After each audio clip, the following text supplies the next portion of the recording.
today we're going to complete our historical series by talking about the 20th century. As I said yesterday, really most historians would probably say that the 19th century should be extended to 1914 and the 20th century begin in 1914. This would be more logical. During the first years of the 20th century, what happened? Not very much. The scramble for colonies continued. Clashes. The French and the Germans almost had a war in 1904. It was clear to everyone that the countries of Europe were on a collision course. Speaking of collisions, we had the Titanic in 1911 or 1913, I'm not sure. Anyway, the scramble for colonies continued feverishly.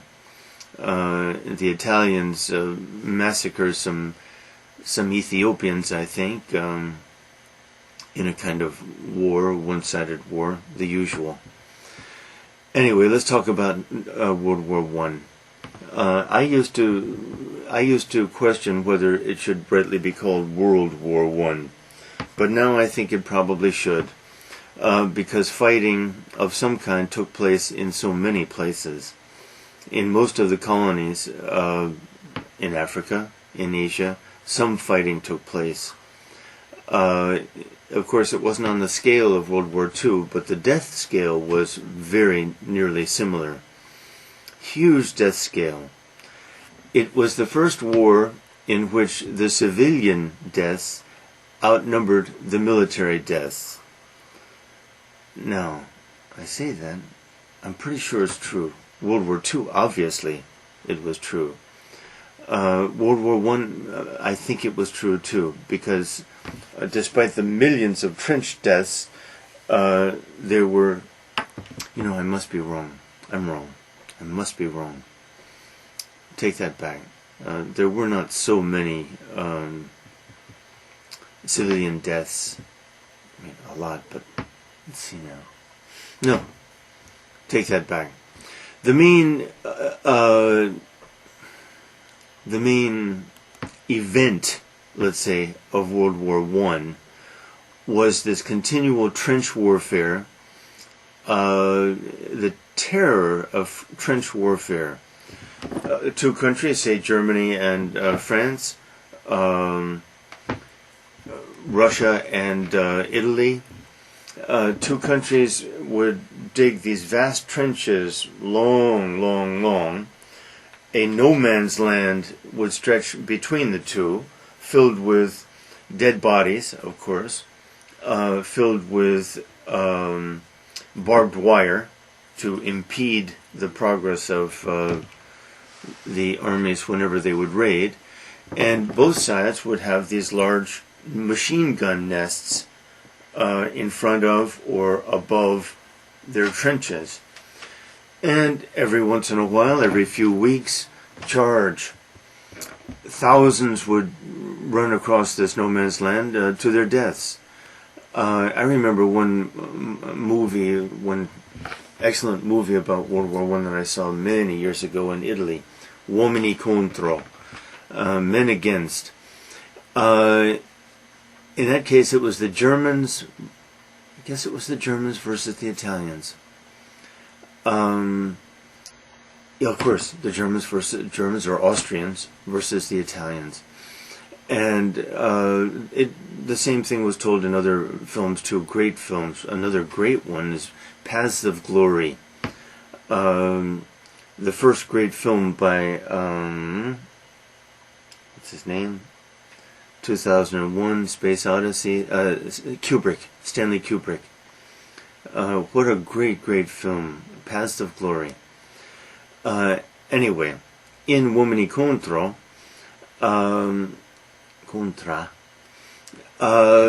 wave upon wave of troops charging across the fields, terrified because they knew that so many of them would go to their deaths, and it was so improbable, so unlikely that anyone was going to take over that territory and drive the others out or kill the others. The machine guns made sure of that. My point is, the great scene came when, as the wave of Italians drew nearer and nearer to the machine gun nests, and the firing, just endless firing of the machine guns, the machine gunners would scream, "Go back, go back, go back," sincerely asking them to go back, sincerely begging them almost not to make them kill them, because they were walking to certain death. Go back, go back. Apparently true. Wow. If that's true, that's a very moving story. In a war, of course, who hated whom in that war? There were no bad guys, as I have said before about World War I. There were no bad guys. Germany was not a bad guy. Austria was not a bad guy. How did this happen? It happened because during the scramble for colonies, countries aligned themselves with other countries. That is, the main alliance, I would say, was between Austria and Germany. They were aligned to protect themselves against the Russians at their back. They were worried about the Russians. Everybody was worried about the Russians, actually. The British and French naturally aligned themselves against each other in case of German hostility. And maybe they didn't like each other very much, but they certainly preferred each other, had more in common than with the Germans, or certainly with the Russians.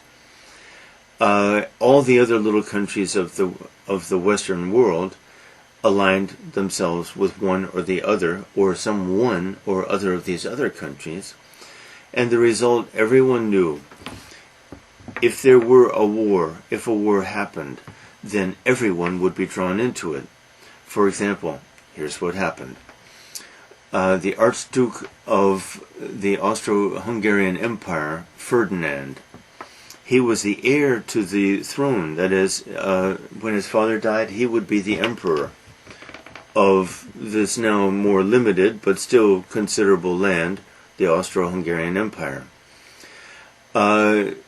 They controlled Serbia, the Serbs, and they controlled Bosnia-Herzegovina, these lands that have become famous in the last 20 years because of the wars there. Bosnia, the terrible wars, religious apparently, in Bosnia. Okay, so the Bosnians had been restive, meaning rebellious, and there was a large pan-Serbian movement for independence. Everyone knew this, and Archduke Ferdinand, with his pregnant wife, Sofia, nevertheless visited Serbia in an effort to make peace. He was a very good man, and his gesture here was very courageous. But the pan-Serbians were waiting for him. These were radicals, racial radicals. And 7 of them were lined up in disguise with guns, grenades, other bombs, waiting as the Archduke in his carriage with his wife, guards around to be sure, paraded through the streets of Sarajevo, the capital of Bosnia. First one of the assassins threw a bomb, but it didn't do any damage. Another, I don't remember the stories, but maybe it was even the 7th one, who leaped into the carriage and shot. He shot Sofia, the wife, who was pregnant, remember, and he shot Ferdinand. I don't remember the details. The details are much more moving than this. But Ferdinand died heroically trying to protect his wife. How things got that far, I don't know. There were too many idealists around, I think. They obviously underestimated the resolve of these radicals. Anyway, in the end, there they were, dead. Of course, the Austro-Hungarians were furious, and they wanted compensation. They talked with the Serb government. They made totally unreasonable demands, and the Serbs granted most of the demands. The final demand would have been simply to lose all trace of independence or self-governance, I think.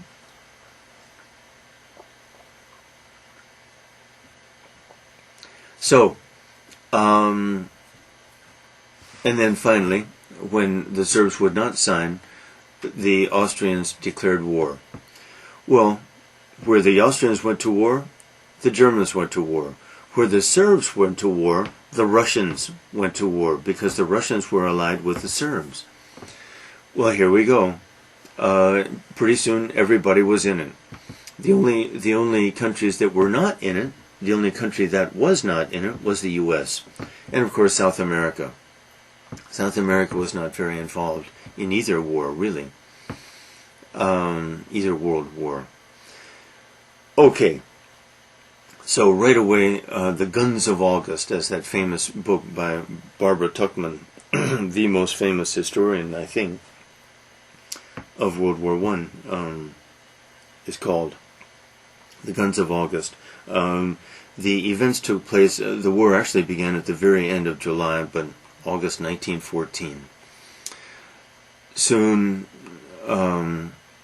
okay, other things about the war. Poison gas. There was no poison gas in World War II. Poison gas in World War I. Airplanes, planes, bombs, real novelties, that is, innovations, and lots of death. The British lost more than 1 million young men, the French well more than 1 million, the Germans in the end more than 1 million, the Russians, everybody. I wish I knew a number, but let's say 15 million dead. A small number compared with World War II, but a huge number compared with any war preceding this. Not that many people died in all the Mongols' killings, which went on for decades. Okay, so I want to deal first with Russia and then with the U.S. Russia had a modified revolution in 1905. The revolution occurred because of the humiliating loss to Japan, which I mentioned yesterday, in the Russo-Japanese War, when the Japanese dominated the Russians. This was the occasion. There were so many reasons to have a revolution in Russia. The Tsar, the Romanov Tsar there, was trying to do his best, but it was hopeless.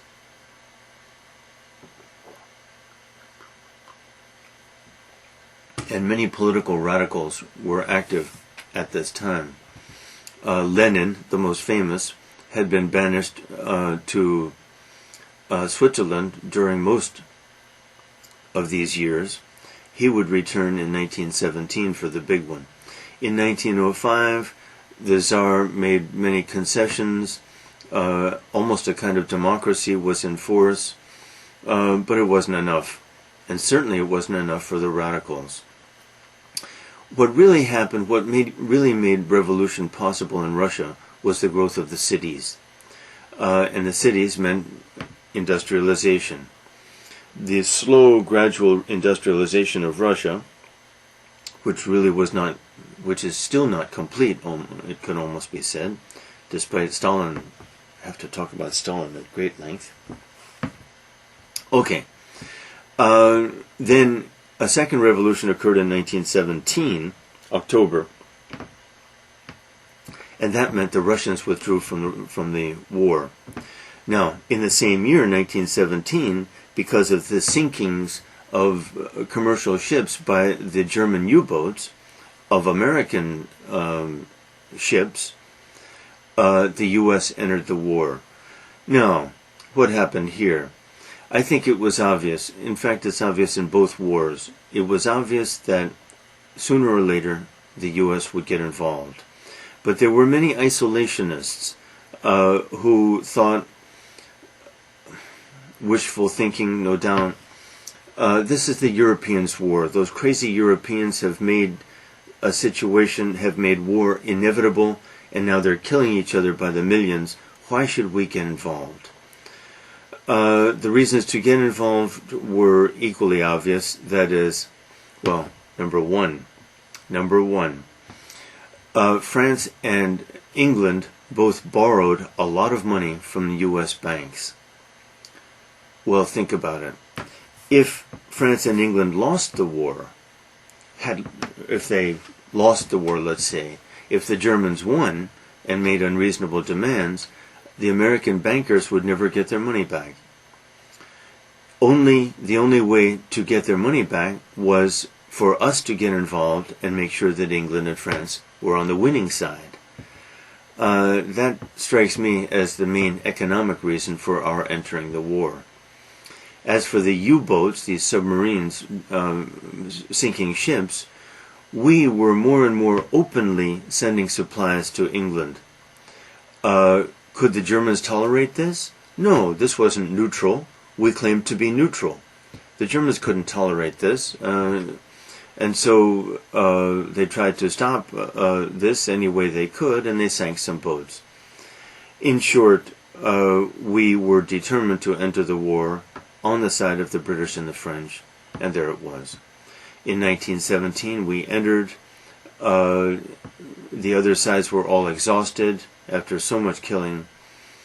The Germans had built up a large navy.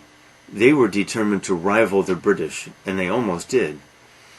And that made the war last a little longer, but in the end, the fresh troops of the U.S. proved to be too much, and the war ended quite suddenly, really. The war ended, and here now things get important, I think, even more important. The war ended without any invasion of Germany, and therefore it's usually said the German people were not quite aware that this war should have ended. Why are we surrendering? Why did the emperor choose to surrender? Kaiser Joseph Wilhelm. Anyway, the Germans surrendered, and then in 1919 came the Treaty of Versailles. Actually, there were several treaties along the way, but the Treaty of Versailles, in Versailles near Paris, is the most shocking. A little background, though, that I didn't know until recently. The Russians and the Germans had a treaty. Oh no, the Russians and the Germans had to make a treaty when the Russians got out of the war in November 1917. They can't just stop fighting. The Germans could simply invade them. They had to make a truce. They had to make a treaty with the Germans. And the Germans made very huge, unreasonable, unfair demands. What's the name of that treaty? Ludislav? I'm not sure. It begins with L. But very unreasonable. The Germans took a lot of land that the Russians had claimed, had held. Very unreasonable. Now, in 1919, only 2 years later, at the Treaty of Versailles, the French especially, and the British, made very unreasonable demands of the Germans. Huge reparations, R-E-P-A-R-A. The Germans had to pay huge amounts of money, billions of marks.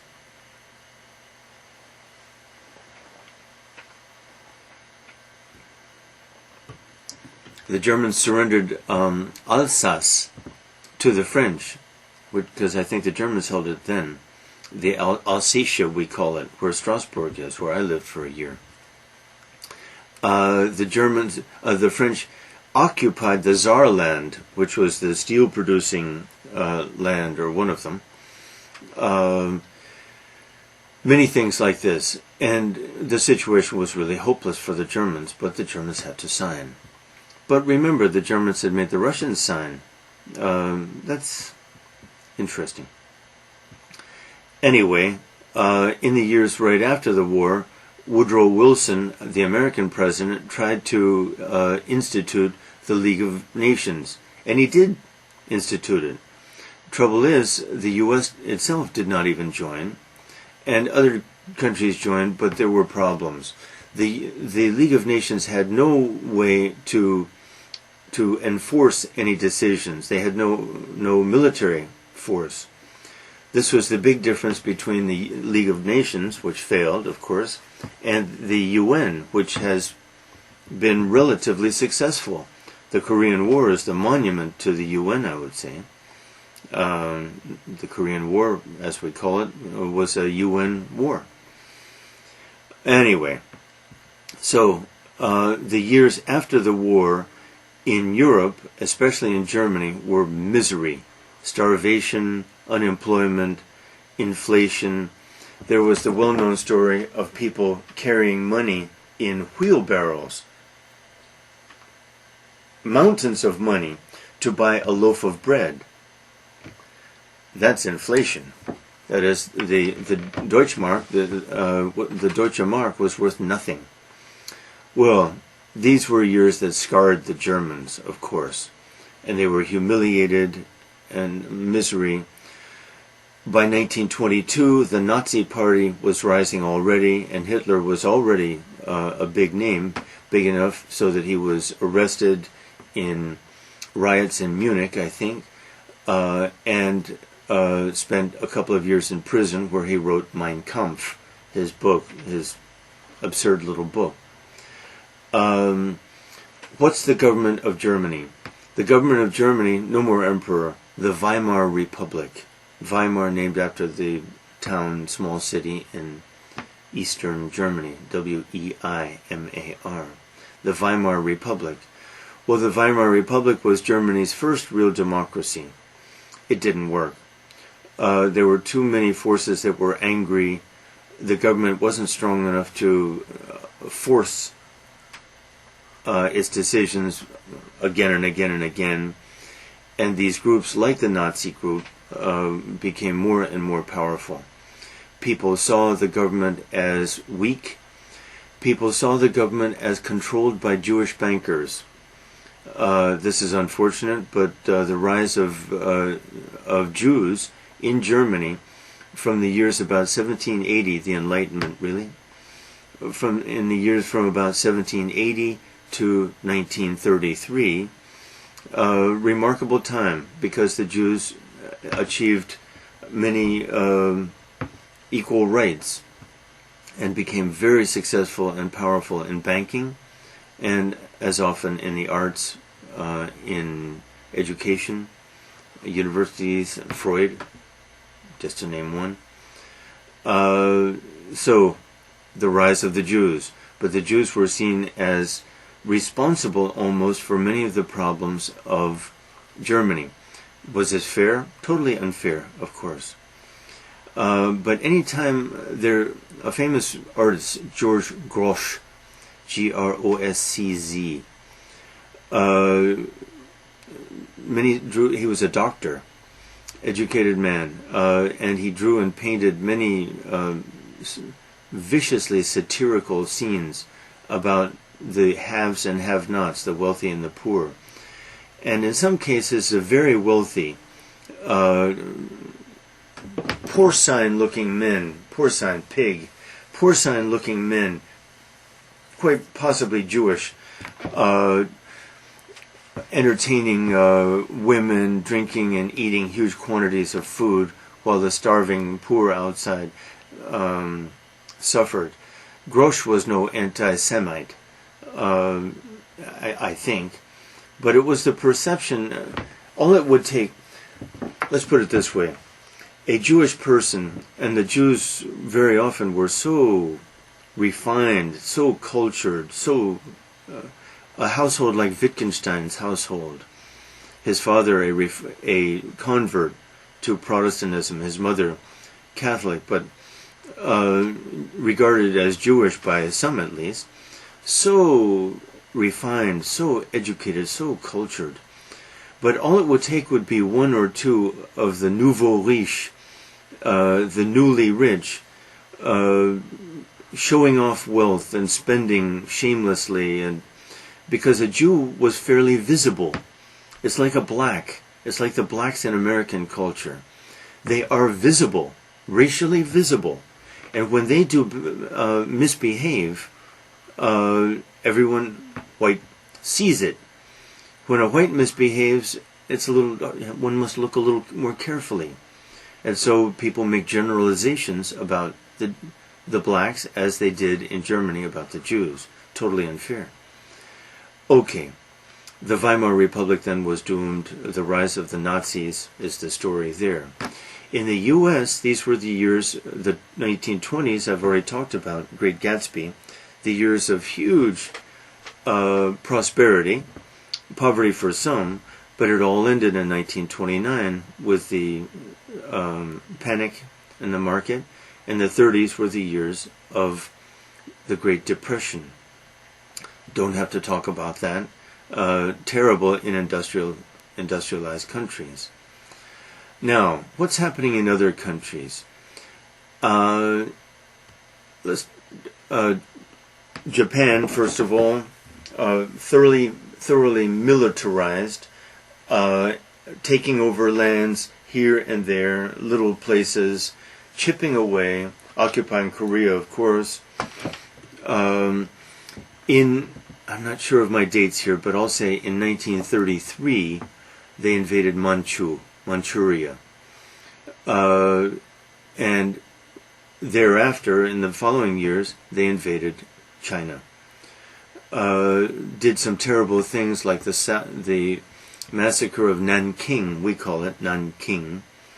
Your name totally different.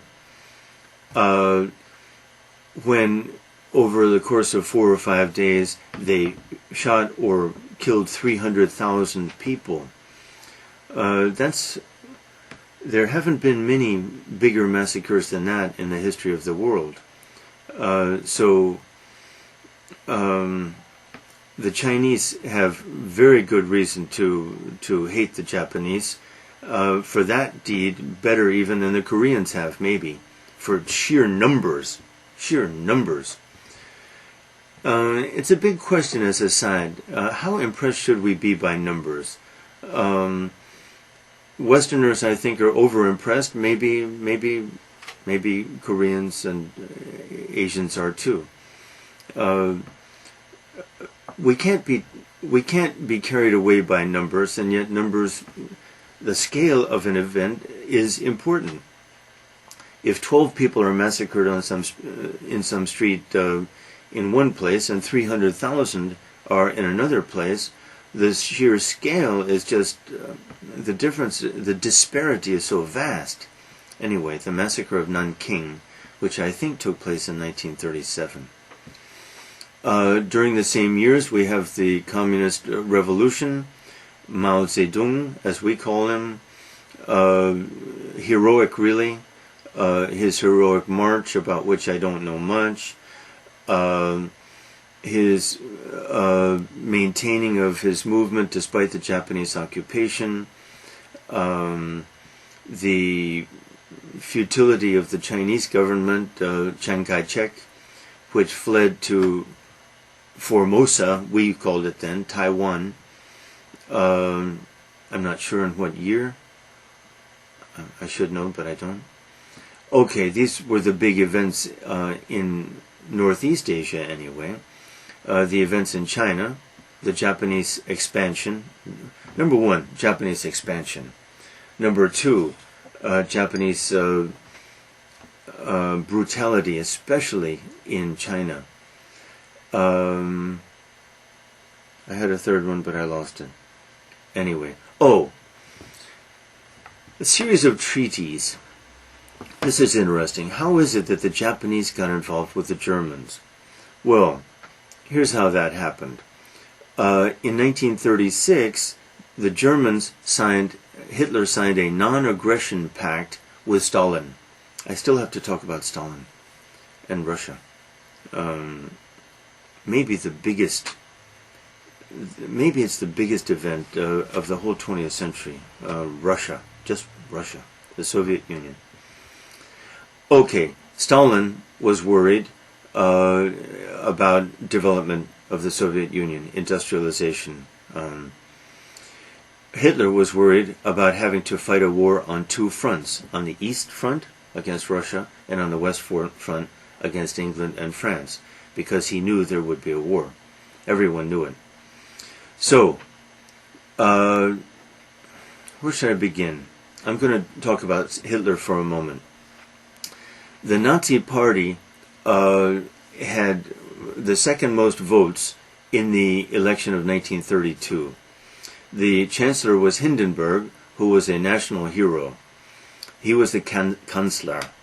But Hitler had a lot of power. In 1933, he took over. It was a putsch, a coup d'etat. Hitler simply took over by force. He took over the Reichstag, the parliament. Anyone who disagreed with him was either killed or disappeared, and democracy became a show. Hitler became the dictator, the autocrat, absolute power in Germany. Always called a Kanzler. Then he was called der Führer, the leader, using these tactics that we all know. Stalin used them, Kim Il-sung used them, this father figure, just like Big Brother in 1984.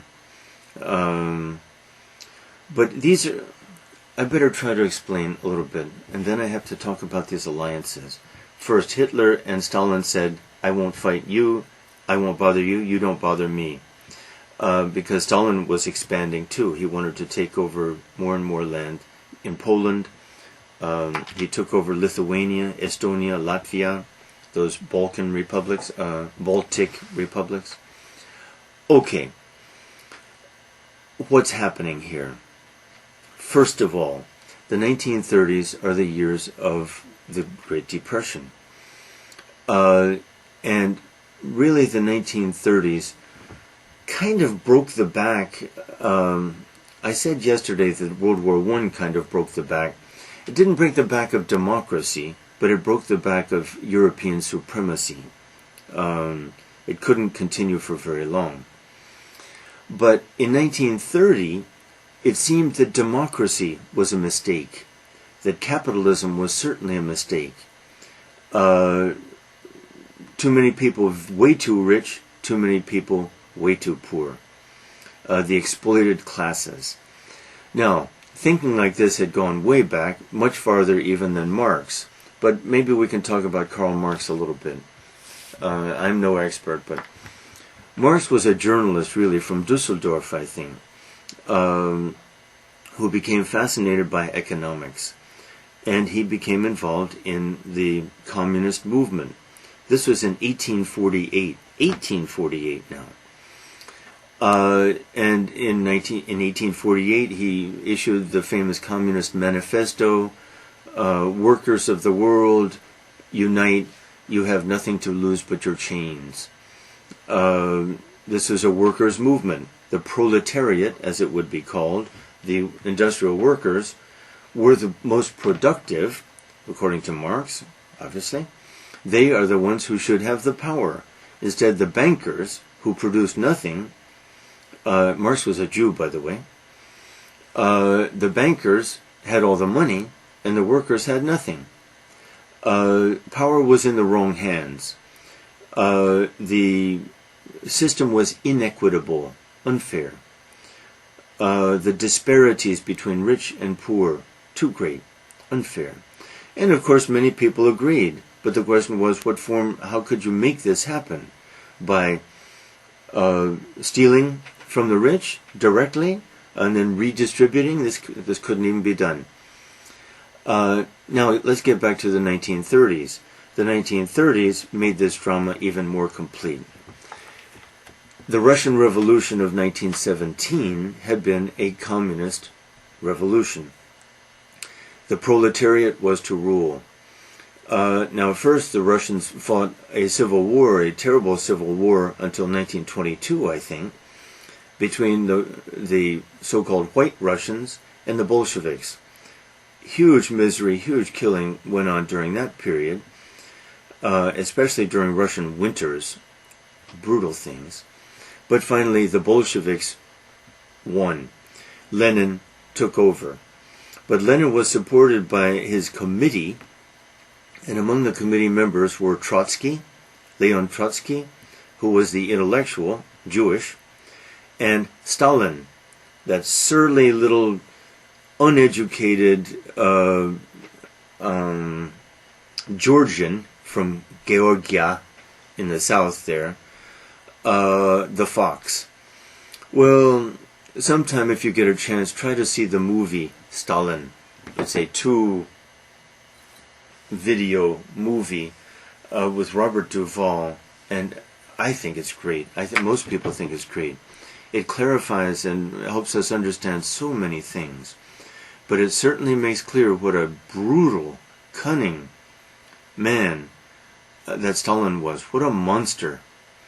And yet, he really had the good of his country at heart, but his means for achieving this were just so terrible. And first, of course, he murdered all of his opponents. By 1927, he had power. And he would eliminate from time to time anyone who seemed to threaten him, and he was certainly paranoid. He regarded everyone as a threat. No one was safe. No one was safe. Anyway, watch the movie sometime. So Stalin set about fully industrializing the Soviet Union.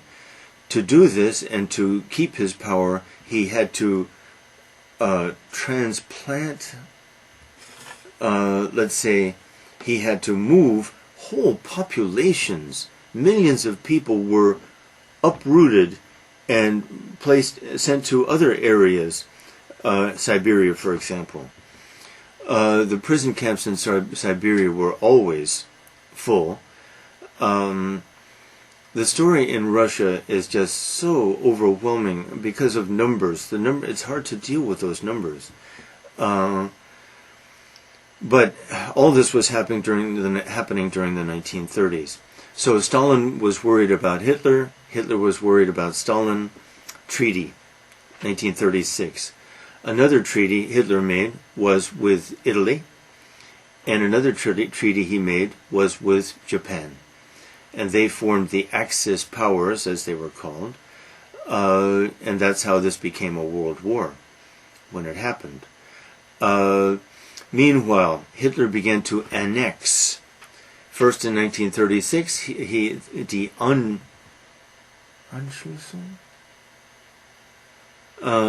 der Anschluss, he annexed Austria. The Austrian government was in no condition to resist Hitler. Hitler was regarded as a hero. First of all, he was Austrian. Hitler was.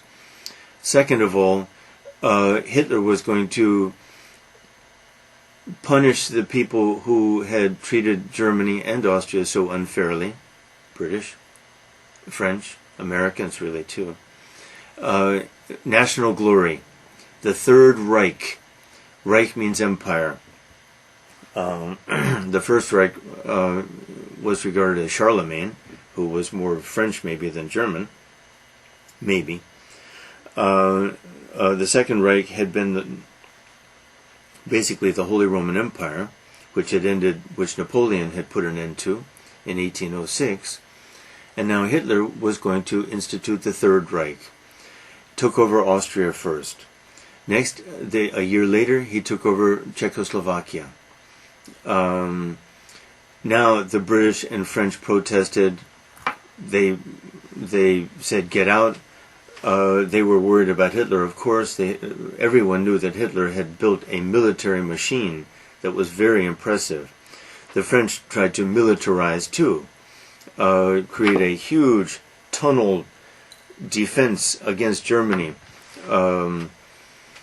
But the German tanks were going to make that nothing. The British always mobilized, especially at sea. Submarines, navy, powerful. Everyone was getting ready for war. So a famous event came in 1938, I think, the talks in Munich. The British Prime Minister was Neville Chamberlain. The poor man goes down in history in infamy because he went to Munich and scolded Hitler. And Hitler promised that he would not expand anymore.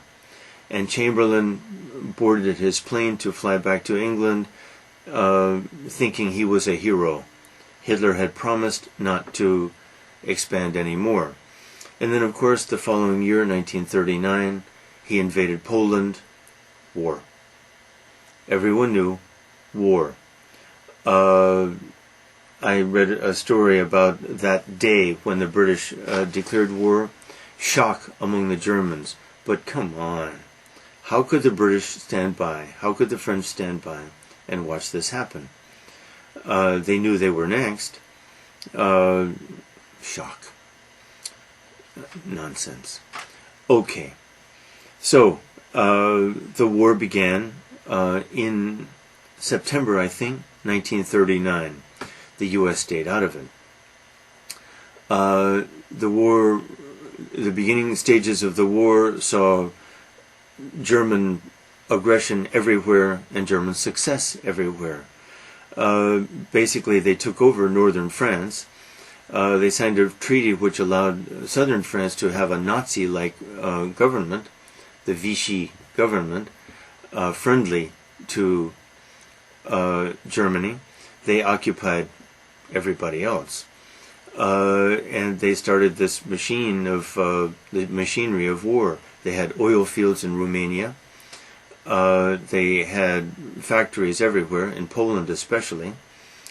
And then pretty soon they would have the death camps, the concentration camps. These didn't begin until, I think, 1936.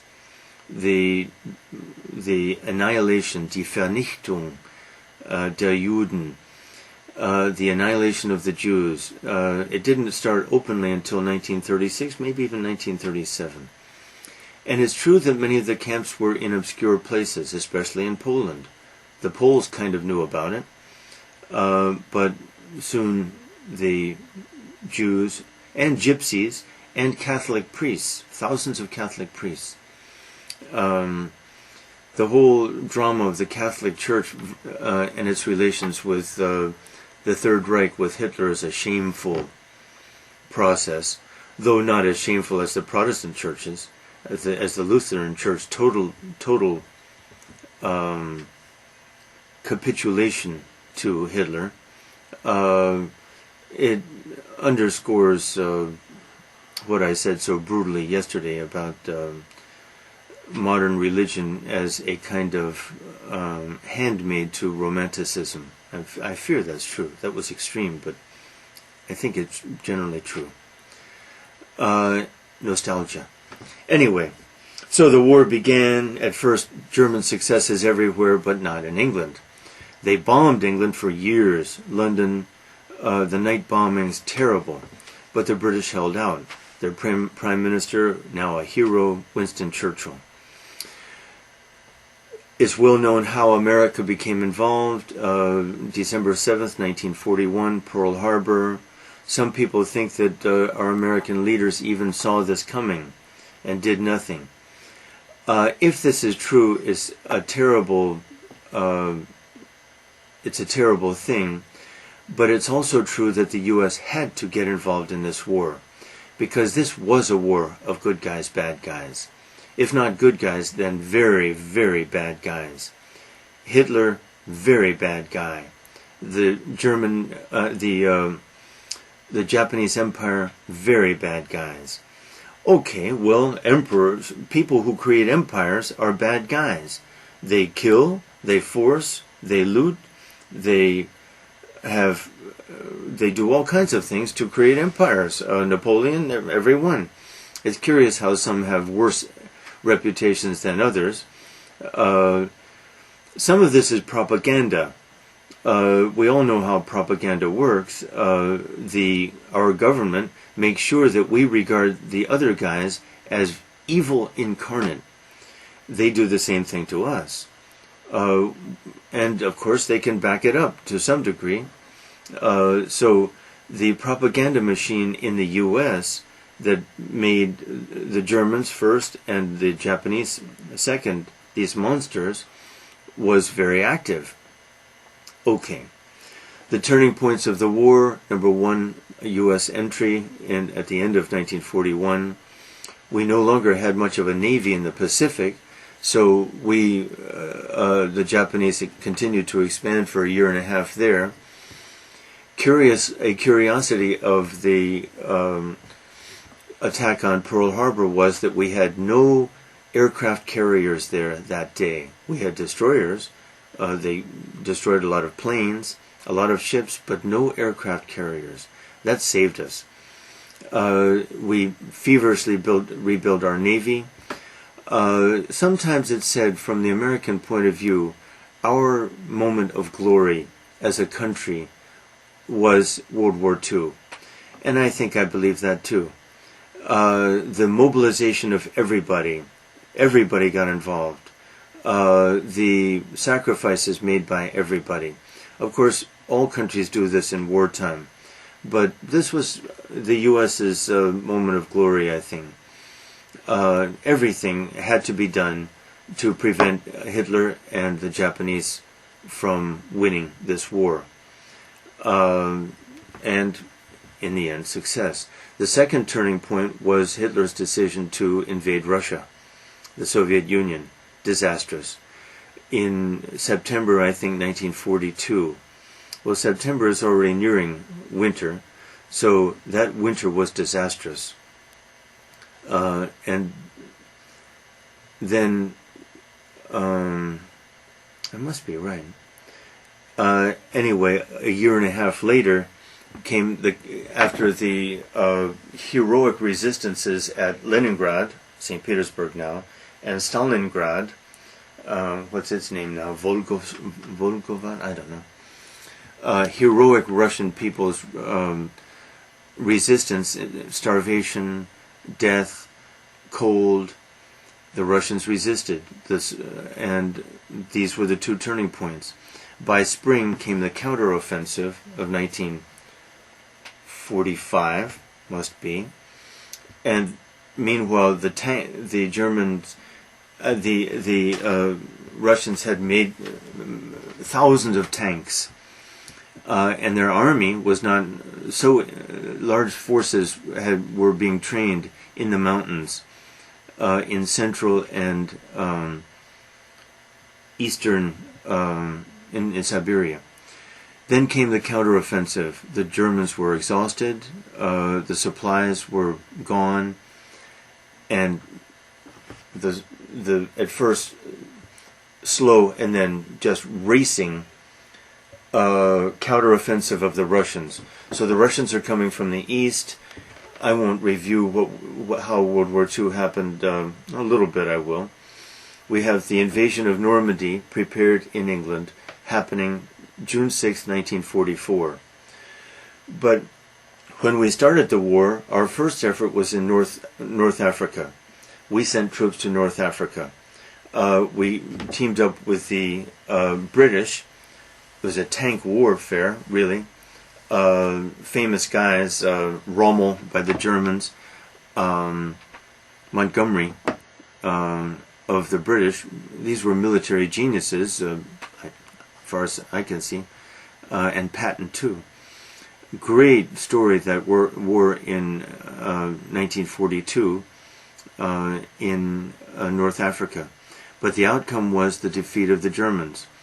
Then the slow advance by the U.S. especially from North Africa to Sicily, the fighting up Italy, and finally the conversions of the troops from Normandy thousands dead. The other troops coming up from Italy, the tanks, the race, the Battle of the Bulge in what is now Belgium, terrible fighting. The Germans' heroic resistance, but it was too much. The Germans almost won. Almost won. Amazing what the Germans were doing, fighting a war on two fronts against two giants, the Soviet Union and the U.S. Amazing what they were able to accomplish, but huge price. Really what was happening politically here was that Stalin, no fool, Roosevelt, no fool, Churchill, no fool. Everyone knew this was a race for Berlin. The Soviet Union won the race. They got there first. And this meant, and people feared that this would happen, the Soviets would build that wall and create a kind of empire. Now, from the Russian point of view, that wall is understandable. The fighting in Russia, in the Soviet Union, had been so terrible. 20 million people dead, of Russians alone. 11 million troops, 9 million people. After the terrible death rates of the war of 20 years earlier, between the Bolsheviks, the Civil War, Bolsheviks and the White Russians. Terrible, terrible suffering by the Russians. No wonder what I talked about before in the Dostoevsky and Mother Russia and the suffering. It certainly continued in the 20th century. Terrible suffering. And the prison camps, the labor camps, Stalin's labor camps, the death camps, really. Far more people killed by Stalin than by Hitler, of his own people. Twice the number. Russia, the suffering of Russia, just unimaginable. Okay, the war ended. Finally, in April 1945, the war in Europe ended. Then came the shift to Asia. Already the U.S. had built its navy back up, planes, amazing naval battles between the Japanese and the Americans. But the Americans just proved to have too much. But the Japanese were heroic in it too. They were great fighters, and everyone would have to respect the Japanese as fighters. Great fighters. Tenacious, unyielding fanatics, we would say, but that's propaganda. Okay, the fighting was done at sea and on this string of islands leading, of course, to Japan itself. And so we have these great battles by the Marines, the U.S. Marines, against the Japanese on Iwo Jima, Guam, Saipan, Okinawa. Amazing battles, which the U.S. at great cost won, but tough. Then came the decision that everyone knew had to be made. That is, the only way the Japanese would surrender would be if we invaded, a land invasion, a sea-land invasion. Well, everyone knew that the cost of human life in this invasion would be immense. Most people estimated 2 million Americans, soldiers, 5 million Japanese civilians. This was the estimate, and who can argue with that estimate? The Japanese would not surrender. Children, old women, old men would be fighting every way they could. And much killing. Everyone knows that meanwhile the U.S. had been developing the bomb in New Mexico. Great scientists, most of them with German names, though a couple with Italian names, Fermi, were involved in this project, the Manhattan Project, and the end result was the bomb. Now, our president from 1932 to 1945, early 1945, was Franklin Delano Roosevelt. A hero, a heroic president, the only president to be elected 4 times or even 3 times, but these were hard times. A heroic man. No one can fault him, I think, for much. He died early in 1945, and of course the vice president, Harry Truman, took over. It was his decision to make when and where to drop this bomb, this terrible bomb. But in retrospect, I at least, and I think most Americans, and most thinking people, it seems to me, have to agree with the numbers. First we dropped on August 6th, I think, on Hiroshima. 90,000 people dead. Terrible. Dead in a terrible way, but death is terrible anyway. 110,000 people had died in the fire bombings of Tokyo in 1 night or 2 nights. 120,000 had died in the fire bombing of Dresden. British mostly bombing them.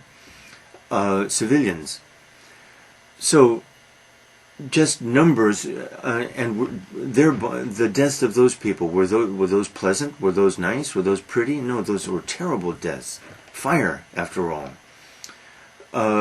It's hard to say that one death is more horrible than another, frankly. Certainly, a nuclear bomb versus fire bombs, let's say.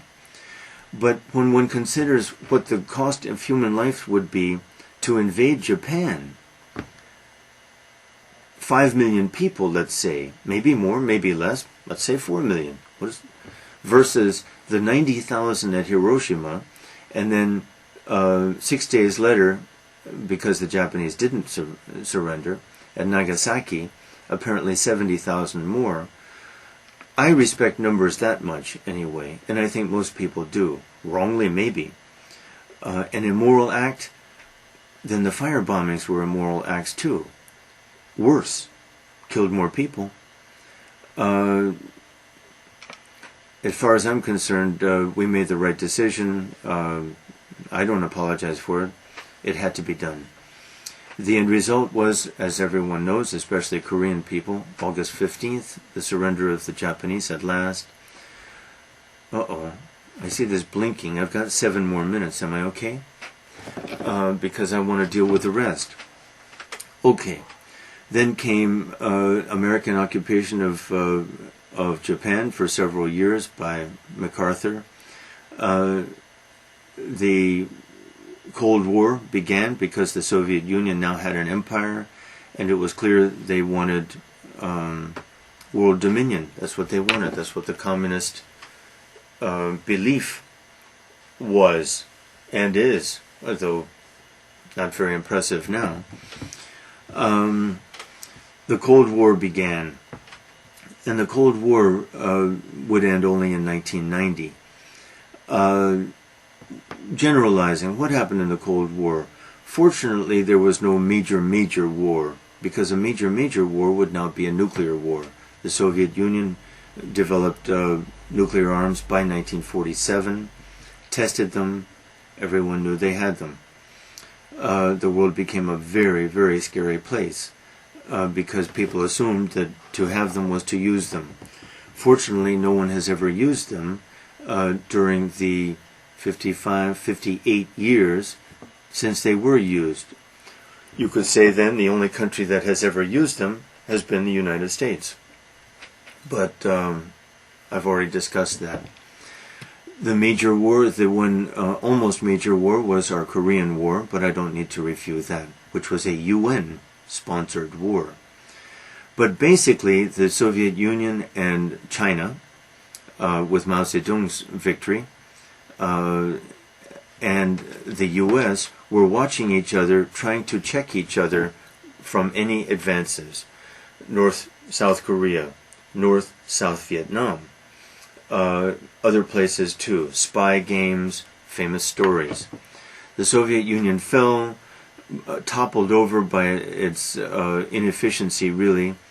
Gorbachev, a kind of hero, I think, I don't know, to the Russians. But the end of the Cold War meant only one superpower in the world, and the present Pax Americana. I kind of believe in the Pax Americana. Either we watch terrible things happen in countries, or someone has the power to do something about it, which makes life better for a lot of people. People will resent America, and sooner or later we will make some very bad mistakes, and there will be a reaction. Americans have to be ready for this, but meanwhile, I kind of believe in the Pax Americana. You can say our motives are not good, but what were our motives in Afghanistan? To punish the bad guys who attacked us, and to make things better in a country, and we made things better. Are we making things better in Iraq now? It's still not so sure, I admit, but I hope in the long run we will. And I think the majority of the Iraqi people support us. The same thing will happen in West Africa, where we're going now, Liberia. I think it will happen anyway. The same thing happened in Bosnia, which was a UN-sponsored thing. Mostly we make things better where we go. And I believe that anyway. Naive, nationalistic, I don't think I am. A little idealistic about this, I who am not idealistic about many things, but I hope it's true anyway.